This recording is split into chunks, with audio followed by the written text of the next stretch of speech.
औज़ुबिल्लाहिमिनश्शैतानिर्रजीम बिस्मिल्लाहिर्रहमानिर्रहीम अस्सलामु अलैकुम वरहमतुल्लाहि वबरकातुहू। वैसे हमारी सूरह तौबा चल रही है और कल से मैंने सूरह तौबा को ब्रेक किया और रमज़ान मुबारक का कल बात हुई थी कि आज कल चांद की बात हुई थी और रमज़ान की बात हुई थी। वैसे शायद आपको ये लेक्चर सेम लगे, लेकिन सेम नहीं है। कल बात हुई थी चांद की और माह रमज़ान की चांद की बात हुई थी और मुबारकबाद दी थी मैंने, और ये भी कहा था कि रोज़ा हो गया तो ना हुआ तो भी हम अपना काम कर गुजरे हैं। आज मैं बात करूँगी, थोड़ी सी डिफरेंट है उससे। आज बात करूँगी रोज़े की, श्याम की, माह श्याम की।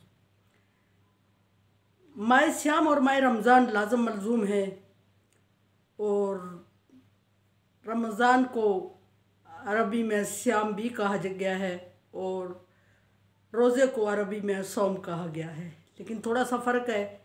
कल रमज़ान के साथ सौम की थोड़ी बहुत भी डेफिनेशन हुई थी, आज सौम के साथ थोड़ी बहुत रमज़ान को चलाएंगे हम।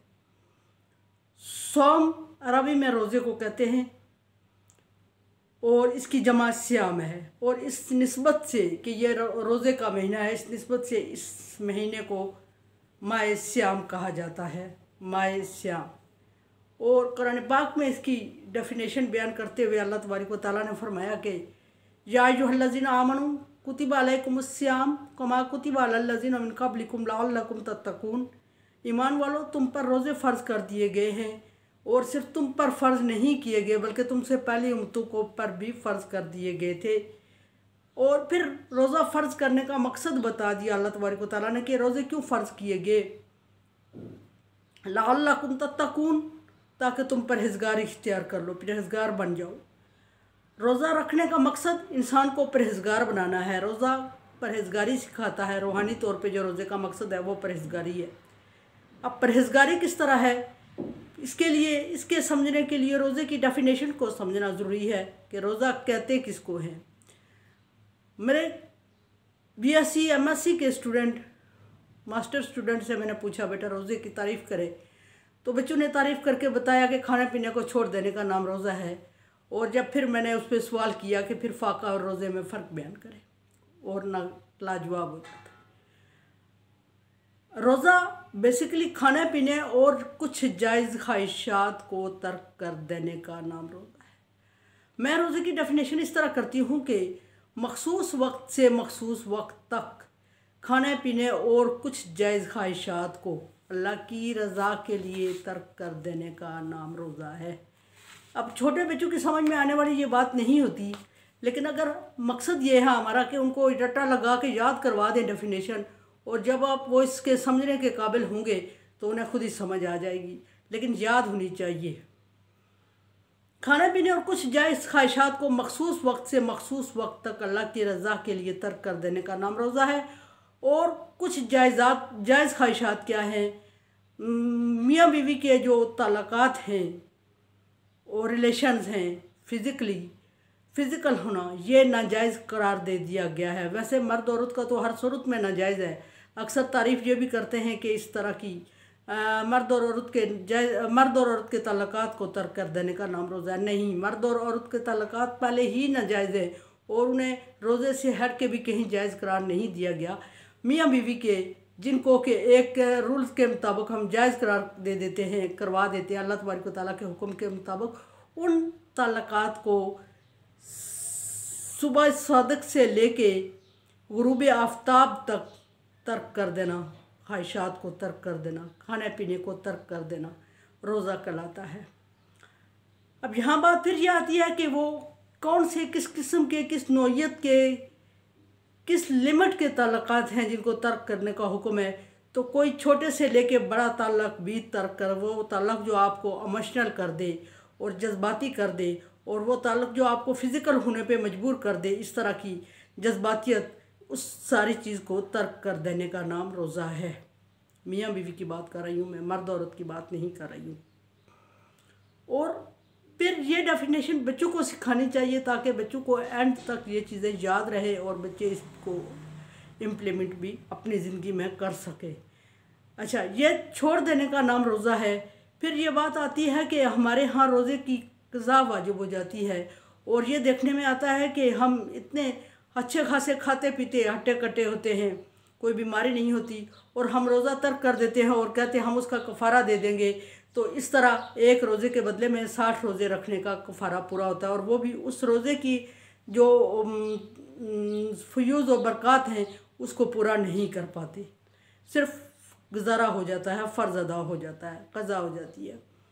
और इंतहाई मजबूरी की सूरत में, जिन सूरतों में अल्लाह तबारक व तआला ने रोज़े को छोड़ना और फिर उसके बदले में कफ़ारा दे देना या उसके बदले में रोज़ा रख लेना, वो 4-5 सूरतें हैं। इन शिद्दत से बीमारी, इंतहाई सख्त बीमारी, जिसके लिए डॉक्टर ने एडवाइस कर दिया हो कि रोज़ा आपकी सेहत के लिए या आपकी ज़िंदगी के लिए नुकसानदेह है, ख़तरे में डाल देगा आपको, उस सूरत में डॉक्टर की एडवाइस के साथ वो रोज़ा छोड़ दिया जाए, फिर उसका कफ़ारा दे दिया जाए और उसका फ़िदिया दे दिया जाए, या ठीक होने के, सेहतमंद होने के बाद उसके बदले में एक रोज़ा रख लिया जाए।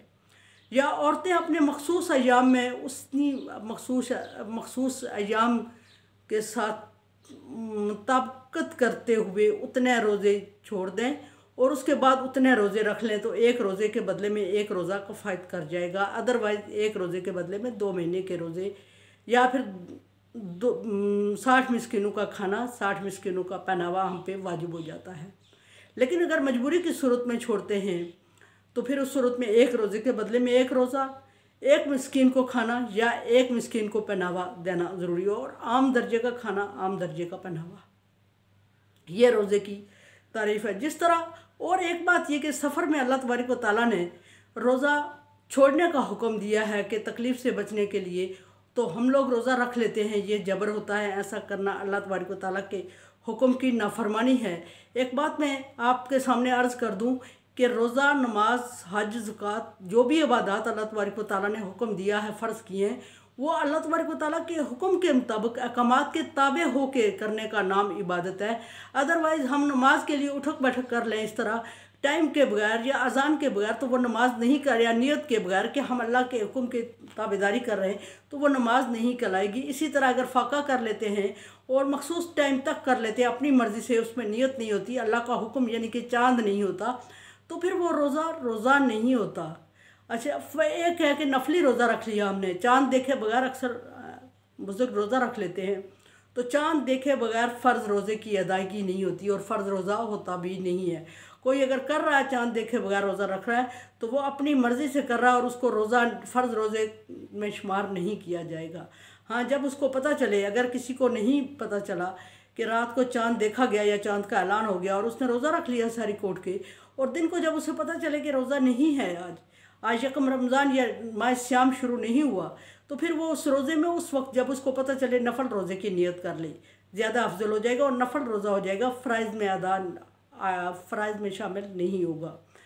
और ये भी कि चाँद देखे बगैर अक्सर हम लोग ये कहते हैं कि जो हमारे रोयत हलाल होती है कमेटी, उसके सरबराह या उन लोगों पे हम एक अपनी तरफ से एक फतवा जारी कर देते हैं कि उन्होंने एक रोज़ा खा लिया, तो ये गलतफहमी है। और इत्तक़ुज़्ज़न्न इन्न बाज़-अज़्ज़न्न मिन शैतान, के ज़्यादा बदगुमानियों से बचो, क्योंकि बदगुमानियाँ शैतान की तरफ से होती हैं। अच्छा, एक बात यह सोचने की है, अगर आप हमारी अक्ल काम करती है, तो पाकिस्तान के कमोबेश 22 करोड़ आवाम है, और 22 करोड़ में से कमोबेश 22 लाख तो रोज़े रख रहे होंगे पाबंदी से, और 22 लाख जो रोज़े रख रहे हैं, एक मुफ्ती हज़रत को या हज़रात को, रोयत हलाल कमेटी के सरबराहान को ऐलान ना करके एक रोज़े को सख्त करवा के सारा वो बोझ, सारा वबाल अपने सर लेने की क्या ज़रूरत पेश आ गई है। वो अपना रोज़ा तो पर्सनली भी छोड़ सकते हैं, फिर अपना रोज़ा छोड़ के दूसरों को छुड़वा के, तो एक अगर चाँद नज़र आ भी जाता है और रोयत हलाल कमेटी हमारी मौजूद है और वो ऐलान नहीं करती चाँद नज़र आने का, तो जो लोग रोज़ा, पब्लिक जिनका रोज़ा छूट जाता है, वो रोज़े का बोझ उन लोगों के ज़िम्मे जाता है जिनकी ज़िम्मेदारी चाँद देख के ऐलान करना था। फिर ये कि चाँद देखने के बाद दो गवाह साबित करें, गवाहों से साबित करें कि चाँद नज़र आए, यानी 2 बंदू और को दिखा दें चाँद, फिर हम पे रोज़ा फ़र्ज़ हो जाता है। एक ये कि रोज़े में आपने रोज़ा रख लिया और रोज़े को इफ्तार करने में देर ना करें। अपनी मर्ज़ी से इसको डिले करते रहते हैं और कहते हैं इफ्तारी में जितना डिले करेंगे सवाब होगा।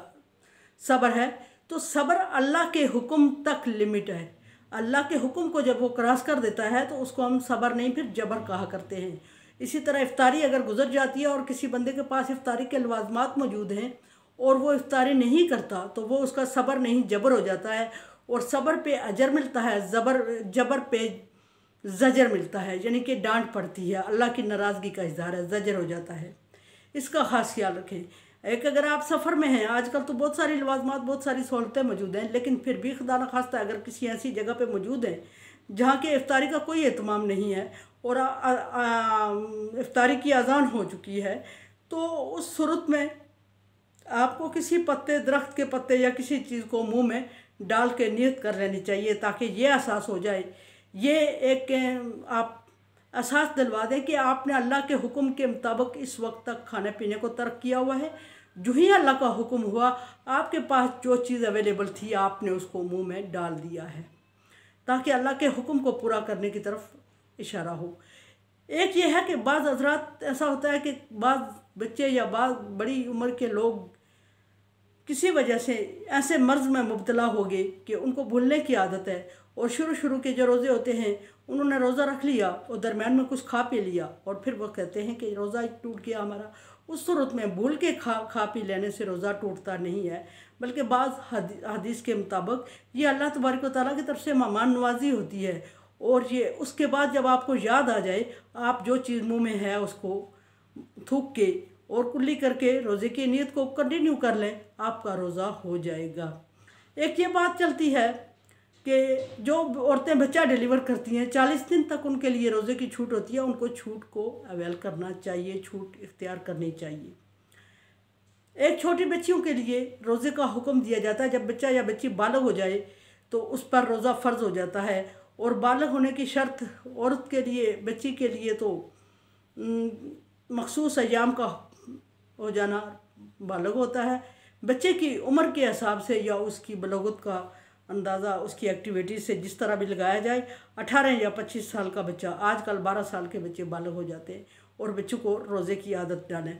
फिर ये कि बच्चे को उठने की आदत डालें अपने साथ। अक्सर माएँ बच्चों को सोया छोड़ देती हैं और बड़े बड़े बच्चे कॉलेज यूनिवर्सिटी में जा रहे होते हैं क्योंकि उनको नाश्ता बना के दे रही होती हैं। ऐसा नहीं, बच्चा जब रोज़ा रखने के काबिल अभी नहीं है लेकिन रोज़े का शऊर आ गया, उसको रोज़ा समझ आ गई है, उसको सहरी को अपने साथ उठाएं और फिर उसको सहरी खिलाएं और 10-11 बजे उसको रोज़ा इफ्तार करवा दें कि बच्चों का रोज़ा इतने टाइम का होता है, ताकि उन्हें रोज़े की वैल्यू पता चले, अहमियत पता चले, और फिर वो आइंदा जब इस काबिल हूँ तो वो रोज़ा रखना शुरू कर दें। यह है रोज़े की अहमियत और वैल्यू होती है। अगर इस तरह हम बच्चों को यूनिवर्सिटी लेवल के बच्चों को खाना पीना दे रहे होते हैं, सुबह उठ के माएँ बना रही होती हैं, तो ये बहुत बड़ा गुनाह है, और बच्चे को भी गुनाह की तरफ लेके जा रहे हैं, और वालिदैन पर फ़र्ज़ है कि बच्चों को इस्लामी तालीमात सिखाएँ और रोशनास करवाएँ और आइंदा के लिए उन्हें मज़हब से करीब तरीन होने के लिए तैयार करें। सिर्फ जिस्मानी तौर पे बच्चे को बालग ना करें, मजहबी तौर पे रूहानी तौर पे भी बालग करें। अब रोज़े का एक मकसद यह है कि तकवा इख्तियार करना, रूहानी तौर पे बुराई से बचना। अगर हम रोज़ा ही नहीं रख रहे हैं तो सबसे बड़ी बुराई तो ये है, फिर हमें रोज़े का कंसेप्ट क्या है, फिर ईद बनाने का आपको हक हासिल नहीं है कहीं भी। दूसरा मकसद रोज़े का ये है कि भूख प्यास बर्दाश्त करें, और जो सोशल मकसद है भूख प्यास बर्दाश्त करें ताकि आपको दूसरों की भूख प्यास का एहसास हो। और अगर बच्चा भूख प्यास ही बर्दाश्त नहीं करता तो उसमें अवेयरनेस क्या आएगी कि भूखा है तो कितनी तकलीफ़ से गुजर रहा है, फिर वो कैसे अल्लाह तबारक व तआला की राह में खर्च करेगा, या उसका कंसेप्ट कैसे आएगा। तीसरा फिज़िकली मकसद ये है कि साल भर के खाने पीने के बाद जो आइटम हमारे जिस्म में रह जाते हैं और वो किसी तरह नहीं मतलब सेट हो पाते, ब्लड सर्कुलेशन नहीं होती, तो उस सूरत में जो साल भर के खाने के बाद जो 1 महीना हम भूखे रहते हैं, तो उस सूरत में जब हमारी मशीन चलती है अंदर की तो वो उन सारे ज़रात को निकाल बाहर फेंकती है और इंसान का अंदर धुल के साफ़ हो जाता है। यह रोज़े का तीसरा मकसद है। पहला रूहानी मकसद लअल्लकुम तत्तकून, दूसरा यह है कि आपको भूख प्यास बर्दाश्त, सोशल मकसद भूख प्यास बर्दाश्त करने से दूसरे की भूख प्यास का एहसास हो। तीसरा फिज़िकली मकसद ताकि हमारे जिस्म में बचे खुचे ज़रात खाली मैदा उनको निकाल बाहर करे। और इस तरह की ये जो एक्टिविटीज़ हैं ये रमज़ान के साथ, रोज़े के साथ अटैच है। और कुछ चीज़ें हमने रोज़े के साथ खुद लगाई होती हैं, उनसे गुरेज करें, क्योंकि रोज़ा इबादत है और इबादत अल्लाह के हुक्म से शुरू होती है और अल्लाह के हुक्म पर ख़त्म होती है। अपनी मर्ज़ी से कभी रोज़ा शुरू नहीं होता और अपनी मर्ज़ी से ख़त्म नहीं होता। मेरे चैनल को आप सब्सक्राइब कर रहे हैं, thank you so much. Like dislike as you like. मेरे लिए दुआ करें, ला खौफुन अलैहिम वला हुम यहज़नून में कर दे अल्लाह ताला दुनिया में भी और आखिरत में। रमज़ान मुबारक आपको बहुत बहुत। उम्मीद है कि इफ्तारी के वक्त की, सहरी के वक्त की दुआ में मुझे याद रखेंगे। अल्लाह हाफिज़।